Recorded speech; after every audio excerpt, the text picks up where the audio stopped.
जय माताजी, जय Shri Krishna. Welcome back to my YouTube channel. केम छो बधा मजामां?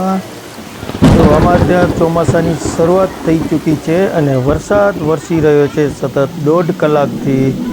તો ખૂબ જ સારી માત્રામાં વરસાદ વરસી રહ્યો છે અને ખેડૂતોમાં ઉત્સાહભેર આનંદની લાગણી છવાઈ ગઈ છે, કારણ કે હમણાં વાવણીનો સમય છે અને વાવણીના ખરા સમયે વરસાદ વરસી રહ્યો છે। તો ખેડૂતો ખુશાલ થઈ ગયા। તો જુઓ વરસાદ કેવી રીતે વરસી રહ્યો છે। અને તો અમે બધા બેઠા હતા છાપરાની નીચે ઘરના આંગણામાં બધા રેણ કરીને બેઠા હતા। લાઇટ હતો નહીં તો ખૂબ જ ગરમી હતી। તો વરસાદ વરસ્યો એટલે ઠંડક મોજ માણી રહ્યા છે બધાએ। તો જુઓ આ બધાએ રેણ કરીને બેઠા છે ઘરે આંગણામાં। ભારે વરસાદ વરસી રહ્યો છે। જો બારે પડી રહ્યો છે વરસાદ। તો આ છે વરસાદની મોજ। તો આ વરસાદ વરસી રહ્યો હોય અને ભજીયા ખાવાની ખરેખર બહુ જ મજા આવે। જો બીજો વરસાદ કાલે સવારમાં વરસે તો આપણે ભજીયા ખાઈને મોજ કરીશું। તો જુઓ વરસાદ હમણાં વરસી રહ્યો છે, ખૂબ જ સારો વરસાદ છે। સિઝનનો પહેલો વરસાદની શુભ શરૂઆત થઈ ચૂકી છે અમારે ત્યાં નડિયાદમાં। તમે જોઈ શકો છો વરસાદ કેવો વરસી રહ્યો છે।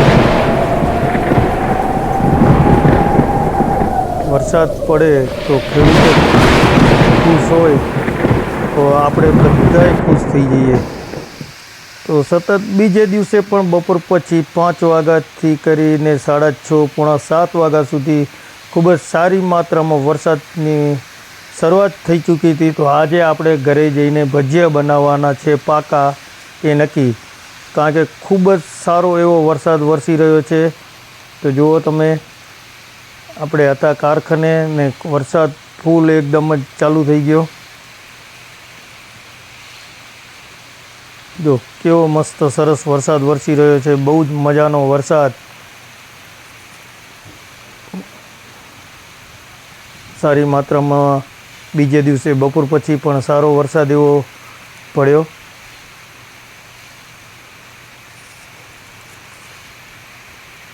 બહુ સારો વરસાદની શરૂઆત સતત બીજે દિવસે પણ થઈ રહી છે। તો બહુ જ આનંદ સાથે ચોમાસાની શરૂઆત થઈ ગઈ છે, કારણ કે ખેડૂતો ખુશ હશે ને તો આપણે બધા સુખી। કારણ કે ખેડૂતો અનાજ વાવે કે કોઈ પણ વસ્તુ વાવે એ આપણા સુધી ખેડૂતો પહોંચાડે છે। ખેડૂતો ખુશ હશે તો આપણે ખુશ રહીશું। તો ખેડૂતો ખુશ હોય ત્યારે કે જ્યારે વરસાદ પડે વાવણીના ટાઈમ ઉપર, તો ખેડૂતો ખુશ થાય। તો ખૂબ જ સારી એવો વરસાદ વરસી રહ્યો છે, તમે જોઈ શકો છો વરસાદને। બહુ સરસ વરસાદની શરૂઆત થઈ ચૂકી છે। તો આવા વરસાદની અંદર મોજ ભજીયાની કરવી જરૂરી છે।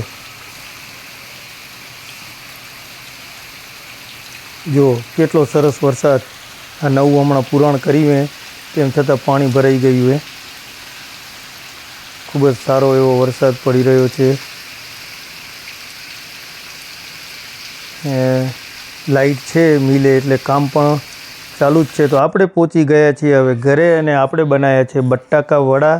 તો બટાકા વડા હમણાં તળાઈ રહ્યા છે। ઘરે જઈને આપણે બટાકા વડા બનાવવાનું ચાલુ કરી દીધું છે। ટોટલ આપણે 3 જાતના ભજીયા બનાવ્યા હતા। એનામાં પહેલાં છે બટાકા વડા। બટાકા વડા જોઈને તમારા મોઢામાં જરૂર પાણી આવ્યું હશે, તો કોમેન્ટ કરીને જણાવજો કે તમારા મોઢામાં બટાકાવાળા જોઈને પાણી આવ્યું। અને આ છે કુંભણિયા ભજીયા, મરચાંની ગોળ રીંગ બનાવીને કુંભણિયા ભજીયા બને છે। તો આ પણ જોઈને તમારા મોઢામાં પાણી આવ્યું હોય તો કોમેન્ટ કરીને અમને જણાવજો। ખૂબ જ સરસ એવા કુંભણિયા ભજીયા પણ બની ગયા। બટાકાવાળા કુંભણિયા ભજીયા, જો આ બટાકાવાળા રેડી આપણા થઈ ગયા હતા અને કુંભણિયા ભજીયાનો ગાણો ચાલુ છે। મારા તો મોઢામાં પાણી આવી ગયું છે, તમારા મોઢામાં પાણી આવ્યું હોય તો કોમેન્ટ કરીને તમે જણાવજો તો અમને ખુશી થશે. અને સાથે હતા ડુંગળીના ભજીયા. તો ડુંગળીના ભજીયા જોઈને કોના મોઢામાં પાણી આવ્યું એ પણ કોમેન્ટ કરીને તમે જણાવજો. તમે કોમેન્ટ કરશો તો તમારા કોમેન્ટ થકી અમને સપોર્ટ મળે છે અને અમને ખૂબ જ આનંદ અને ઉત્સાહમાં વધારો થાય છે. તો જોઈ શકો છો તમે બધી ટાઈપના ભજીયા. તો આપણે ભજીયા ખાઈને આપણે જવાનું હતું કારખાને. ગાડી આવી છે તો ગાડી ખાલી કરવા માટે આપણે કારખાને ગયા હતા. તો આવી જ રીતે હર હંમેશા અમને સપોર્ટ આગળ પણ તમે આપતા રહ્યા છો અને બીજી વખત આગામી ધોરણમાં તમે અમને સપોર્ટ આપજો. તો આપણે બીજા વ્લોગમાં મળીએ. ત્યાં સુધી બધાને મારા જય માતાજી, જય શ્રી કૃષ્ણ. તો અમારા વિડીયોને લાઈક કરો, શેર કરો અને ચેનલને સબસ્ક્રાઈબ કરવાનું ભૂલતા નહીં. તો આપણે બીજા વ્લોગમાં મળીએ. ત્યાં સુધી બધાને મારા જય લક્ષ્મીનારાયણ, જય માતાજી, જય મા ઉમિયા. આવજો.